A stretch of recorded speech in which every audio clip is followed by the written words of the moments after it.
Hola a todos. Soy Moisés Cota del Ángel. Buen día y sean todos bienvenidos a este su programa y su canal titulado Resentimientos de la Nación. En esta ocasión les hablaré, en diferentes vídeos, acerca del peor gobierno que México tuvo que pasar, desde el 2012 al 2018, cuya verdad histórica de la PGR y la Casa Blanca de las Lomas pusieron fin para siempre la credibilidad del pueblo en el gobierno mexicano.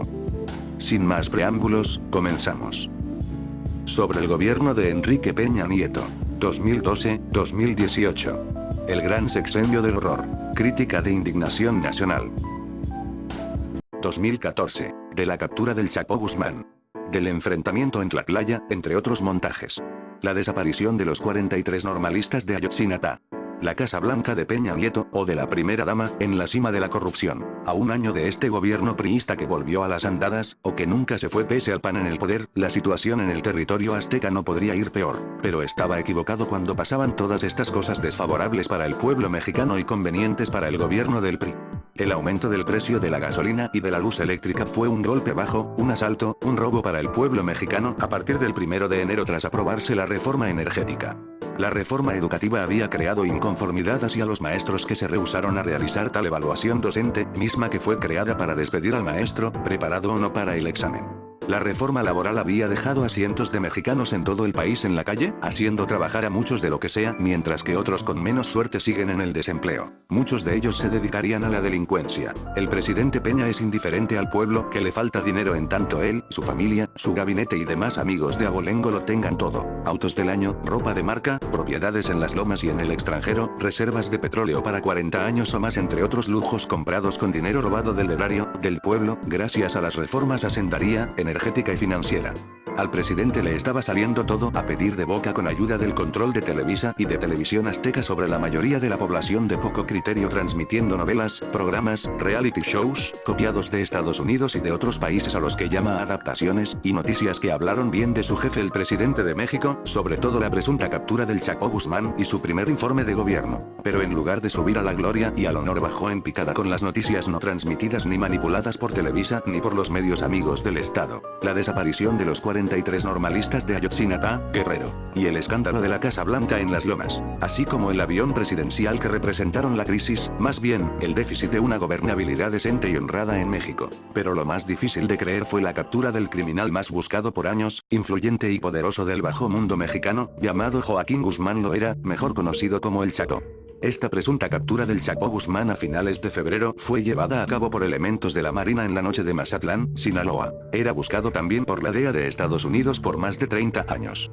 De acuerdo con la información de Proceso. Bajo la condición del anonimato, porque de un momento a otro el gobierno mexicano hará oficial el arresto del capo, una de las fuentes consultadas por Proceso, detalló que desde la semana pasada el equipo de inteligencia de la DEA ubicó los movimientos de El Chapo en la ciudad de Mazatlán, y que esa información fue compartida a la Marina de México, la que se encargó de desarrollar todo el operativo para poder capturar al narcotraficante mexicano. Al Chapo Guzmán le tomaron inmediatamente sus huellas digitales para poder comprobar su identidad, aseguró uno de los funcionarios estadounidenses, quien sostuvo que en la detención del líder más buscado por Estados Unidos y México no se hizo un solo disparo. Esquivel, 2014, párrafos 3 y 4. Pero ¿qué clase de crédulo afirmaría, o creería siquiera, que la captura del capo más peligroso, astuto y poderoso de México haya sido posible por el presidente más inepto, derrochador e incompetente de todos los políticos del mundo? Sobre todo si en su torpe mandato solo ha capturado, por así decirlo, a unos cuantos de miles de delincuentes en México, aún con la ayuda de la Marina. ¿Tan fácil es capturar a alguien que puede cavar túneles desde Culiacán a Mazatlán para burlar a la policía y demás autoridades competentes? ¿De verdad muchos creyeron la captura del Chapo tan fácil peleando tan poco? Al momento de la presunta captura, el Chapo fue trasladado a la Ciudad de México y fue a dar a la rueda de prensa para el reconocimiento de Jesús Murillo Caram, quien en ese entonces era el Procurador General de la República hasta en 2015. Cabe destacar que no es la primera vez que se captura y se fuga el Chapo, pues fue detenido en 1993 y encerrado en la prisión de máxima seguridad de Puente Grande en Jalisco, y salió siendo llevado en un carro de lavandería de la prisión en el 2001, justamente en el sexenio del panista guanajuatense Vicente Fox Quesada, al menos eso sabemos, porque otras fuentes dicen que se fue de la prisión vestido de policía. ¿No es coincidencia acaso que las capturas del Chapo se hayan realizado en los sexenios de los dos peores presidentes de México, el duende, Carlos Salinas de Gortari, y el burro, Enrique Peña Nieto? habiendo prometido el beodo presidencial panista Felipe Calderón la captura del Chapo durante su violento sexenio. Calderón dijo a los medios haber facilitado en su mandato la captura del Chapo para el siguiente sexenio, pero lo único que ha facilitado es el regreso del PRI al poder político, si es que no ha dejado de gobernar durante 12 años. El presidente no buscaba hacer de este un México en paz, supuestamente uno de los ejes centrales de su gobierno, sino reconocimiento, las palmas y los elogios de los arrastrados y de los conformistas del pueblo que votaron por él. Con esto, de acuerdo con Proceso, Peña presume eficacia del Estado en materia de seguridad, pero Andrés Manuel y demás personas con crítica aseguran que esto es una cortina de humo para el pueblo y publicidad para acreditar al gobierno de Peña. Periodistas aseguran haber encontrado protección de policías para el Chapo en Mazatlán y son amenazados por hacer su trabajo. El periodismo en libertad. Se levantaron marchas en las que se exigían la libertad del Chapo como muestra de odio hacia Peña, cuyas marchas fueron reprimidas, como siempre, por la fuerza bruta de los policías y amenazas de muerte de sus matones contratados. La captura del Chapo por la Marina en el sexenio de cierto presidente actual, con el poder de las demás fuerzas armadas, bien podría representar la alianza del PRI y de Televisa con el narco.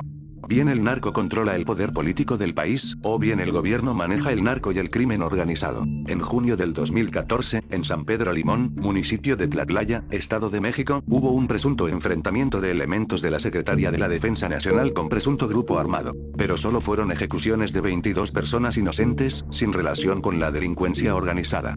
Este, entre otros homicidios y el encubrir a soldados homicidas, fueron los primeros casos de encubrimiento a soldados. Pero no debemos olvidar el otro crimen del presidente Peña cuando era gobernador del Estado de México, el caso Atenco en 2006. De acuerdo con Aristegui Noticias, en la nota del 1 de julio. El gobernador mexiquense Rubiel Ávila reconoció la labor del ejército mexicano y aseguró que en su legítima defensa abatió a los delincuentes. Quiero expresar mi agradecimiento al ejército mexicano, a las Fuerzas Armadas, a la Marina, a la Policía Federal porque juntos estamos trabajando para combatir a los verdaderos enemigos de la sociedad que son los delincuentes. El ejército mexicano, allá en Tlatlaya, tuvo una valiente presencia y acción al poder rescatar a 3 personas que estaban secuestradas. Lamentablemente un militar resultó herido, pero el ejército en su legítima defensa actuó y abatió a los delincuentes y el gobierno del Estado de México le reconoce su participación y le agradece su acción decidida, contundente el día de ayer. Redacción, Aristegui Noticias, 2014, párrafos 2 y 3. Pero lo que dice la nota del 8 de julio, en la misma plataforma, es bastante comprometedor para el gobierno mexiquense campante. Una nota de la agencia Associated Press, AP, despierta dudas sobre el operativo, pues en el lugar no había señales de un enfrentamiento. El reportaje titulado En México, balaceras del ejército crean sospechas fue firmado por Mark Stevenson. Detalló que en la fachada de la bodega, solo presentaba agujeros de entrada de 6 disparos. Agregó que los orificios de bala y las manchas de sangre en las paredes de un depósito de granos en las montañas del sur de México revelan una historia sombría que involucra a soldados y presuntos criminales. Levanta las sospechas el hecho de que hay 22 muertos por un lado y un herido por el otro. Idem. Párrafos 4, 7. ¿Acaso somos llamados delincuentes las personas que se defienden de criminales o de policías corruptos en la calle? ¿Somos delincuentes cuando defendemos nuestros derechos, los cuales son negados y pisoteados? ¿Qué acaso la legítima defensa es un pretexto para matar a presuntos delincuentes y usar medios ilegales contra hechos, en ocasiones, presuntamente ilegales? ¿Qué acaso la policía se ha vuelto indolente y floja para que el Poder Judicial haya aprobado la justicia por propia mano, en legítima defensa?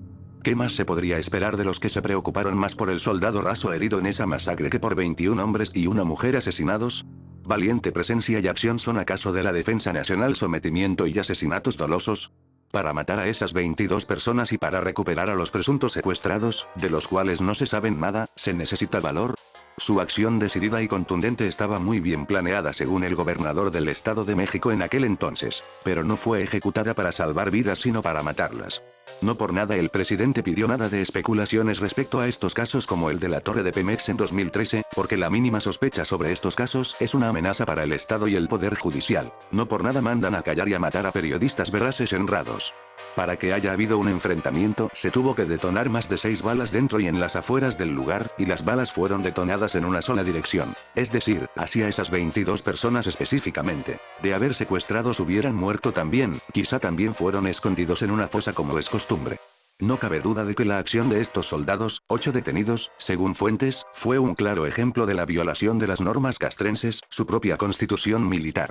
Según el testimonio de la mujer llamada Julia, o Clara, De acuerdo con la aclaración posterior, las víctimas se habían rendido y fueron asesinados después de haberlos interrogado y hacerlos confesar. La versión oficial del ejército mexicano dada en la conferencia de prensa de Murillo Karam a los noticieros y a diferentes medios no fue más que una mentira, una farsa, una cortina de humo para esconder la verdad. El crimen que cometieron estos matones vestidos de verde, porque fue demasiado sencillo y perverso someterlos y disparar sus ráfagas sobre de ellos recargándolos sobre la pared dejando manchas de sangre. Entre los ejecutados, 2 menores de edad, de acuerdo con Eduardo Castillo en entrevista con Aristegui en CNN Latinoamérica el 30 de septiembre.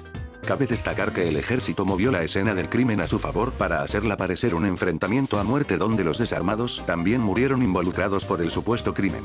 Menos mal hubo sobrevivientes testigos como Julia o Clara, lejos del lugar más desfavorable. La CNDH recomendó a la Sedena, a PGR y al gobierno mexiquense que se indemnizara a las familias de las víctimas y a los mismos sobrevivientes, pero eso nunca pasó pues el asunto fue ignorado y olvidado por las mismas corruptas y criminales autoridades. La corrupción es parte de la cultura mexicana, dijo el presidente Peña Nieto el 9 de septiembre. En el marco del evento Los 300 líderes más influyentes de México, el mandatario sostuvo que la reforma en materia de transparencia y la reforma político-electoral van de la mano en pro de la democracia y consolidan el compromiso del gobierno federal por la transparencia, la rendición de cuentas y el combate a la corrupción, lo cual sería demasiado bueno, pero este presidente cree que para combatir la corrupción, se debe reconocer que es un asunto cultural, por lo cual exhortó a la ciudadanía mexicana a construir una nueva ética en la misma ciudadanía. El primer mandatario, Enrique Peña Nieto, sostuvo que para combatir la corrupción, se debe partir de reconocer que es un asunto de orden cultural. Por ello, llamó a construir una nueva cultura ética en la sociedad mexicana. Aseguró que a partir del fortalecimiento de instituciones que permitan combatirla y definiendo políticas que inhiban eventuales prácticas de corrupción, será como estaremos avanzando en la formación de una nueva cultura ética entre la sociedad mexicana. Hoy tenemos nuevas herramientas, nuevos instrumentos que derivan de las reformas alcanzadas, la Fiscalía Autónoma para combatir la corrupción y el Instituto de Transparencia. Dijo, al referir que los partidos políticos estarán discutiendo, enriqueciendo y ampliando el tema de la Comisión Nacional Anticorrupción. Redacción, Animal Político, 2014 párrafos 1, 3. Como si nosotros los mexicanos fuéramos los responsables de la corrupción en la política y en todo México. Debemos admitir que hay corrupción y delincuencia en las ciudades y en los pueblos del país, pero la deshonestidad y malicia de la ciudadanía no es la causa de la corrupción de la clase política. ¿No será que la clase política se ha corrompido por tanto poder y fortuna que ha ostentado por más de 70 años en México? Además, ¿qué le hace pensar a los mexicanos que el presidente, por medio de las instituciones de transparencia y combate a la corrupción, combatiría las prácticas mismas de corrupción y así avanzar y formar una nueva ética en la sociedad mexicana? Las instituciones o nuevas herramientas que más tarde creó este presidente, como el Sistema Nacional Anticorrupción en el 2015, hicieron todo excepto combatir la corrupción, si acaso encubrirla como siempre lo han hecho. La sociedad mexicana no debe ser responsable de la corrupción en la política, como cree cierto presidente poco ético, al menos no la mayoría de la sociedad, forzada a delinquir y a moverse con deshonestidad para medio vivir, gracias a la poca ética de la presidencia priista y panista de todos estos años. Más bien quiso decir que sus herramientas son poco eficaces y ni siquiera creíbles, inútiles. Lo único que combate es aquello que se interpone entre los funcionarios y la riqueza obtenida, por supuesto, con corrupción. Tal parece que, sin la corrupción y los intereses de por medio, no sería posible la política en México. Pareciera que entre los funcionarios y empresarios nacionales y transnacionales, la corrupción no es la excepción sino la regla. Y pareciera que el presidente justificó su propia corrupción y la de sus amigos priistas con la delincuencia y deshonestidad que la sociedad mexicana ha estado obligada a usar para subsistir a costa de su propia integridad. Ni las reformas de transparencia y afines, de las que tanto habló el presidente en casi todo su sexenio, ni las leyes de la constitución política han obligado a funcionarios públicos ni a burócratas ni a empresarios ricos y neoliberales a moverse conforme a estas leyes que sancionan los delitos de la clase dirigente y de algunos grupos criminales operando hasta ahora en el México víctima de demasiados casos de corrupción. El huracán Odile fue uno de los fenómenos naturales más destructivos que pasó por Baja California Sur entre los días 14 y 15 del mes de septiembre, en lo cual no es necesario decir por qué se suspendieron las fiestas patrias. Este fenómeno causó un estado de emergencia que fue necesario para el gobierno y protección civil evacuar a la clase baja de las casas hechas de cartón y tablas de madera en las zonas de riesgo a los albergues temporales que son las escuelas públicas, motivo de la suspensión de clases de todos los niveles educativos, para luego desalojarlos y dejarlos a su suerte sin una casa donde vivir, pues el huracán se las había llevado. Esta tragedia es muy graciosa para la clase alta y política indiferente y sin corazón. Los turistas que visitaban la península en medio del desastre de Odile se sintieron varados y olvidados en los aeropuertos, puertos y terminales de La Paz y de Los Cabos por, con razón, la omisión de los empleados y directores de los aeropuertos, puertos y terminales. De ellos los turistas solo oyeron promesas que más bien fueron mentiras, mientras, las clases media y baja se habían quedado sin servicios como agua potable y luz eléctrica por más de 2 semanas, mientras que la clase alta lo tenía todo como siempre. Hubo más de 10.000 millones de pesos en daños para el Estado, millones que nosotros los pobres diablos terminamos pagando sin siquiera darnos cuenta. Odile cobró un saldo de 18 vidas por su paso que duró más de una semana. La poca vigilancia de las autoridades de las zonas comerciales en Los Cabos, sobre todo en las grandes empresas capitalistas transnacionales, provocó los actos de rapiña del pueblo necesitado que acabó por vaciar estos grandes mercados. Saquearon porque nunca tendrían una oportunidad como esta en la vida. Pienso que el saqueo no hubiera sido necesario, de no ser por la crisis económica, el neoliberalismo de los gobiernos y las reformas del presidente avaricioso y cretino. No justificamos los robos del pueblo de la clase baja, entre lo robado, electrónicos, perecederos, ropa, etc. Pero tampoco debemos aplaudir o ignorar los robos de la clase alta y política haciendo uso de sus reformas. Hablando de ladrones de cuello blanco, el presidente Peña Nieto y su secretario Osorio Chong vinieron a Los Cabos, Baja California Sur, pese a su cancelación de su visita en marzo, esperados por el aquel entonces gobernador Marcos Covarrubias Villaseñor y demás autoridades, solo después de que terminaron la fiesta de la independencia en el Zócalo en el centro del país del 15 y el desfile del 16 de septiembre, que fueron más interesantes que la tragedia que se vivieron en otros estados centrales y periféricos. Se supone que los fondos federales, fondos del Fideicomiso Fondo de Desastres Naturales, Fonden, eran para reparar los daños ocasionados por la tormenta, tal parece que todo ese dinero desapareció entre las manos del grupo dirigente político, mientras que la clase media y los damnificados padecen hambre e indigencia. Poco se podía creer que al presidente solo viniera de vacaciones a la media península para tomarse fotos con el pueblo perjudicado por el huracán y por el gobierno. Prometió reparación de los daños a bajos precios, solo en sector turístico y económico ese apoyo jamás fue visto prontamente. Las mismas personas que se tomaron fotos con el presidente de Alcantarilla se quedaron con su promesa y con las ruinas dejadas por Odile, pues el huracán sí cumplió a diferencia del presidente. A dicho personaje político de Televisa y Televisión Azteca solo le importa su imagen mostrada a los medios y su economía en constante crecimiento. Quiso que se le hablara bien aún después de las promesas rotas de su nada viable campaña política. Solo tuvimos en nuestras casas todos los servicios en las casas de la clase media solo porque el gobierno estatal, de aquel entonces, así lo quiso. Se fue de Baja California Sur sin más aclaraciones respecto a la reconstrucción de las ciudades afectadas por el fenómeno. Tal parece que solo quedó en promesas. Tal parece que Peña fue electo para prometer, no para cumplir. Uno de los más tétricos y despiadados sucesos de este año tuvo lugar en la medianoche del municipio de Iguala, estado de Guerrero. Fue la desaparición forzada de los 43 estudiantes de la Escuela Normal Rural Isidro Burgos de Ayotzinapa, entre el 26 y 27 de septiembre. Elementos de la policía municipal, estatal y federal, el ejército mexicano y grupos del crimen organizado interceptaron y atacaron a estos estudiantes dentro de su transporte, de los cuales obligaron a bajar, hirieron y mataron a 3 y desaparecieron a los demás 43, de acuerdo con investigaciones serias. Cabe destacar que no solo estudiantes, sino también un chofer que llevaba a futbolistas y uno de los futbolistas, y una ama de casa fueron asesinados en esa noche en otra dirección. Los estudiantes fueron detenidos y llevados en calidad de delincuentes, mas no llegaron a la procuraduría, sino que fueron intimidados y desaparecidos de manera forzada. Hasta ahora en 2017 se desconoce el paradero de los demás estudiantes.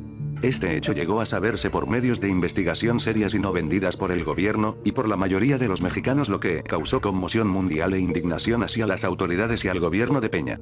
De acuerdo con el artículo de La Jornada de Luis Hernández Navarro, la Policía Preventiva Municipal de Iguala los cazó como conejos.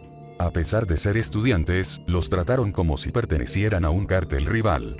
A los 80 alumnos de la Normal Rural de Ayotzinapa, que el pasado 26 de septiembre en Iguala organizaron una colecta de recursos para financiar su asistencia a la marcha conmemorativa de la masacre del 2 de octubre de 1968 en la Ciudad de México, los balearon a mansalva. Primero los uniformados, y luego los pistoleros vestidos de civil, les dispararon intermitentemente sin advertencia alguna. A Julio César Fuentes Mondragón, uno de los normalistas, lo torturaron, le arrancaron los ojos y le desollaron el rostro. Navarro, 2014, párrafo 1. Hasta se necesitó de la colaboración de los operadores de las cámaras de vigilancia para borrar las evidencias de este crimen contra estudiantes y demás civiles involucrados y asesinados. Pidieron ayuda a las autoridades, pero estaban ocupados sometiéndolos y torturándolos. Solo a uno de ellos le permitieron ser trasladado al hospital en ambulancia. La versión extraoficial de la policía dice que César Mondragón no fue torturado ni desollado vivo, pero basta con escribir el nombre de Julio César Fuentes Mondragón en el buscador en internet para demostrar lo contrario. La evidencia suficiente de la maldad de las autoridades hacia el propio pueblo que debería proteger y servir, y lo encontramos tendido en el suelo sin ojos ni rostro. El saldo es trágico. En 4 eventos violentos relacionados entre sí, protagonizados por policías municipales y pistoleros, fueron asesinadas 6 personas, 3 de ellas normalistas. 20 resultaron heridas, un muchacho está en estado vegetativo y se desconoce el paradero de otros 55, de los cuales al menos 20 fueron subidos a camionetas de la policía municipal. Idem. Párrafo 2. Al norte del municipio de Iguala, los estudiantes que habían sido rodeados y acribillados por estos policías fueron recibidos por detonaciones de arma de fuego cuando daban una conferencia de prensa en el mismo lugar de los hechos. Dispararon a matar, pero fue solo suerte que esos 20 normalistas resultaran heridos de bala dentro del transporte. El chofer de la unidad que llevaba a futbolistas de tercera división, los Avispones, resultó gravemente herido hasta morir en el hospital. Se descargaron las armas sobre la unidad creyendo que eran los estudiantes a matar. Cabe destacar que Iguala se ha convertido en lugar de tráfico de drogas y propiedad de cárteles, lugar de bandas criminales y guerreros unidos en oposición unos con otros, dejando miles de muertos al año. Se ha llegado a confirmar por el forense de Austria, según la PGR, que los restos encontrados en un basurero en la ciudad de Cotula fueron de uno de estos normalistas, el 27 de octubre. La noche de Iguala, con la que inició el descrédito nacional e internacional del gobierno de Enrique Peña Nieto, ha provocado las renuncias de un gobernador y un procurador general de la República, el encarcelamiento de un alcalde y la remoción, por agotamiento del principal responsable de las pesquisas. Proceso, Ayotzinapa, La Eterna Noche sin Luna, 2014, párrafo 5. Que el gobernador de Guerrero y del procurador de la PGR hayan renunciado después de lo sucedido la noche de Iguala los ha convertido en principales sospechosos de este crimen. Que el alcalde de Iguala, José Luis Abarca, quien había sido protegido por el gobierno y el Congreso del Estado, haya sido encarcelado lo hace cómplice de esta abominación de Estado contra la vida humana y civil, pues había sido acusado de corrupción, nepotismo y totalitarismo, de acuerdo con La Jornada. Abarca se había quitado de encima a quien le estorbaba mandándolos a matar, así como a Arturo Hernández Gamboa, a quien disparó en el cráneo y en el pecho. Dicho alcalde implicó a los normalistas en tráfico de drogas, siendo supuestamente contratados por alguien de quien no sabemos nada. Pero los normalistas rurales fueron culpables de luchar por causas justas como el del 2 de octubre de 1968 y por la colaboración a las víctimas de Tixtla de los huracanes Ingrid y Manuel olvidados por el Estado como es costumbre. Entre los detenidos están elementos de la policía municipal, el exalcalde Abarca y su esposa también implicada como autores intelectuales de esta maldad. Prófugos, esta pareja fue localizada y detenida en una vecindad en Iztapalapa el 4 de noviembre. Este hecho causó en Iguala, en varios estados, luego en todo el país, y después en el mundo entero, protesta e indignación hacia las autoridades y al presidente Peña, como antes ya mencioné, indolentes en este caso. Entre las enérgicas exigencias de los padres y familiares de los 43 desaparecidos se pueden escuchar lemas como: si vivos se los llevaron, vivos los queremos. Fue el Estado. Ni perdón, ni olvido. ¿Dónde están los 43? Los policías, tanto estatales como federales, y la Marina sabían de esto todo el tiempo. Respecto al caso Ayotzinapa, el secretario de Gobernación Osorio Chong dijo que este era un asunto de ámbito local. Según el titular de la PGR, todo esto solo era para localizar a los jóvenes desaparecidos, por otro lado demostrando su desinterés y omisión a este caso que dejaron sin investigar el 3 de octubre. Proceso, idem. Párrafo 8. Más tarde, el caso terminó en un carpetazo, pero se reabrió después por presión de los padres de los 43. El presidente Peña mostró su indignación y consternación ante esta información, a lo cual también demostró su hipocresía y complicidad por el delito. El 6 de octubre el procurador Murillo Caram dijo que siempre sí se dará la investigación sobre el caso Ayotzinapa, el cual dejó inconcluyente hasta la fecha. El 23 de octubre Ángel Aguirre Rivero renunció como gobernador de Guerrero, quien dijo a la gente que el compromiso era encontrar a los 43 normalistas desaparecidos con ayuda de las autoridades competentes, quien se convirtió en un sospechoso más de estos cruentos ataques a los estudiantes. El 7 de noviembre, familiares de los 43 se reunieron con Murillo Caram sobre avances en el caso, a lo cual dijo que había numerosos implicados. Pero fue más su cansancio que su interés en el caso después de una serie de preguntas en una conferencia de prensa. Muchas gracias. Ya me cansé. Dijo esto Murillo Caram convirtiéndose en tendencia de internet que generó desprecio a los padres de los normalistas y a todo México y el mundo. Así es como se resuelven los delitos en México, con indiferencia y fastidio. Se espera de su labor como autoridades recompensas materiales y bienestar para su imagen. En primer lugar, no debió permitir el gobierno estatal ni federal estas atrocidades para no provocarles cansancio a sus autoridades competentes. México está en duelo nacional, Dijo el presidente desde Alaska en su gira a China en su mayor descaro, y Biden. Párrafo 17. De no ser por él, no estaría la nación en duelo. Los laboratorios forenses de Argentina revelaron la incongruencia del ADN con los normalistas calcinados en Cocula, supuestamente llevados a Austria. En enero del 2015, el procurador Murillo Karam en una conferencia de prensa lanzó su verdad histórica sobre la desaparición de los 43, que fueron secuestrados, encerrados, ejecutados, triturados, calcinados, y arrojados al río San Juan. Dicha verdad histórica fue refutada por los mismos padres de los normalistas, por lo cual prefirió renunciar a su cargo que lidiar con la impotencia y la decepción de los pobres padres presentes. ¿Acaso buscaba un trabajo fácil para ganar dinero fácil con casos fáciles de resolver? ¿Acaso se la quería pasar sin hacer nada por miles de pesos? Tanta es la rabia del pueblo mexicano que los jóvenes estudiantes decidieron quemar las puertas del Palacio Nacional en noviembre de este año aún sin intervención de las autoridades. Uno de los escándalos más grandes, controvertidos e indignantes del político en el poder fue el de la Casa Blanca del presidente Peña que, según él, estaba a nombre de la primera dama Angélica Rivera, delegada del DIF, Sistema Nacional para el Desarrollo Integral de la Familia, en noviembre del 2014. La Casa Blanca de Peña Nieto. La historia que cimbró un gobierno fue una investigación seria y valerosa, escrita en un libro que fue censurado por el gobierno, por el cual los autores fueron amenazados por el mismo poder ejecutivo siendo descubierto y perjudicado, y obligados a desistir, al menos en mayor parte. Libro por el cual fueron nominados al premio Gabriel García Márquez de Periodismo en el mismo año. Daniel Lizárraga, Rafael Cabrera, Irving Huerta, Sebastián Barragán y Carmen Aristegui, a quienes les debemos el libro. El presidente Peña Nieto posee una casa en las lomas de Chapultepec. Fue construida a su gusto por Grupo IGA, una de las empresas que ganó la licitación del Tren México-Querétaro, y que antes levantó obras en el Estado de México cuando fue el gobernador. Lizárraga, Huerta, Barragán y Aristegui, 2015, PAC. 9. Es una casa que se mandó a construir años antes con nuestro dinero, del pueblo mexicano, quienes tenemos que lidiar con los gasolinazos y con pésimas casas que nos deja el gobierno y que nos quiere quitar el banco. ¿O es que acaso es que se consiguió comprar la casa en 86 millones de pesos con el dinero de la primera dama, a la que le dicen la gaviota, que obtuvo de su trabajo de actuación en las novelas de pésima producción de la empresa Televisa? Cuando en escasos 4 años no se consigue tanto dinero para darse ese ridículo e indigno lujo. Tal vez se dejó pasar lo del avión presidencial y demás propiedades fastuosas, pero pienso que lo de su Casa Blanca ya fue demasiado. Con esta investigación seria y valerosa, se puso al descubierto la casa de 1,414 metros cuadrados en la zona residencial más acaudalada de la Ciudad de México, en la Sierra Gorda número 150, cuya propiedad fue desde antes del Grupo IGA, no del inepto presidente ni de la dichosa primera dama que, en ese entonces no estaban casados. La propiedad estaba en el registro público de la propiedad de Ingeniería Inmobiliaria del Centro, una empresa del Grupo IGA, propiedad del empresario Juan Antonio Hinojosa Cantú, al contratista y amigo de Enrique Peña Nieto, cuyos contratos millonarios de obras públicas habían crecido de manera considerable. Precisamente durante el gobierno de Peña en el Estado de México y durante su gestión como presidente de la República. Un escándalo por donde quiera que se le viera. Esta casa es tan costosa que se ha adaptado a los gustos y comodidades, más que a las necesidades, en mi opinión, del mandatario y de su numerosa familia que vive siempre de lo lindo a costa de nosotros, el pueblo sumiso y miserable. Para comprar los terrenos aledaños a la construcción y continuar con la obra de dicha casa, se necesitó una transferencia de apenas 27 millones de pesos a su cuenta de Banamex por cortesía de Televisa.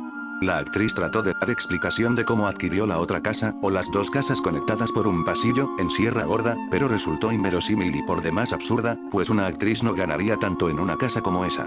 Esto trató el presidente de esconderlo como todo en su mandato, esta vez usó la muerte del comediante Roberto Gómez Bolaños como cortina de humo, haciéndole todo un homenaje, pero no lo logró. Fue exhibida su enorme mansión así como su enorme corrupción e indiferencia hacia la vida del pueblo mexicano.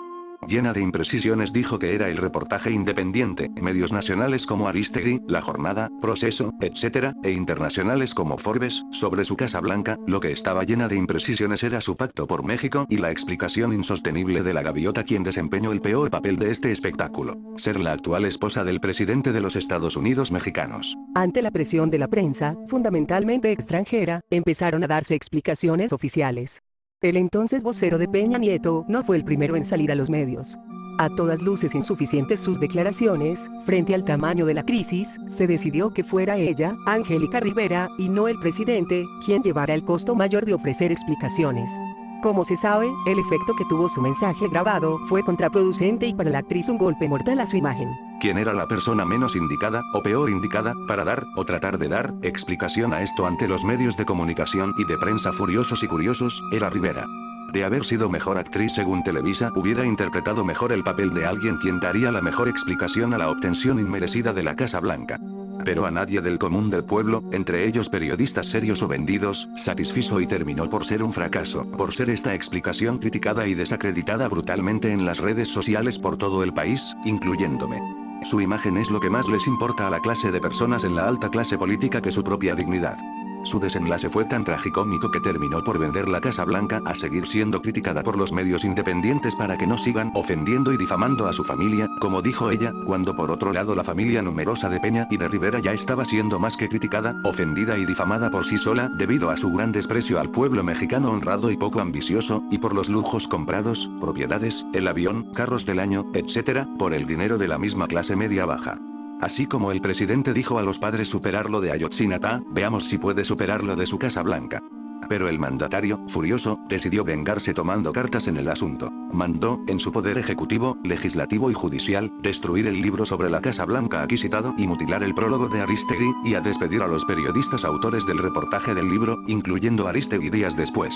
Los periodistas que formamos parte directa del equipo que realizó las investigaciones sobre la Casa Blanca y los demás miembros del programa noticioso en el cual debió haberse divulgado originalmente el reportaje, fuimos sometidos a una grotesca maquinación cuyo único propósito era sacar el programa del aire. Todo el grupo de producción y contenidos fue despedido de manera fulminante, por simple razón de formar parte del programa, cuya directora había rechazado, categóricamente, la aplicación de nuevos lineamientos editoriales que pretendían imponer, a sabiendas de que no aceptaríamos un sometimiento editorial vergonzoso y humillante.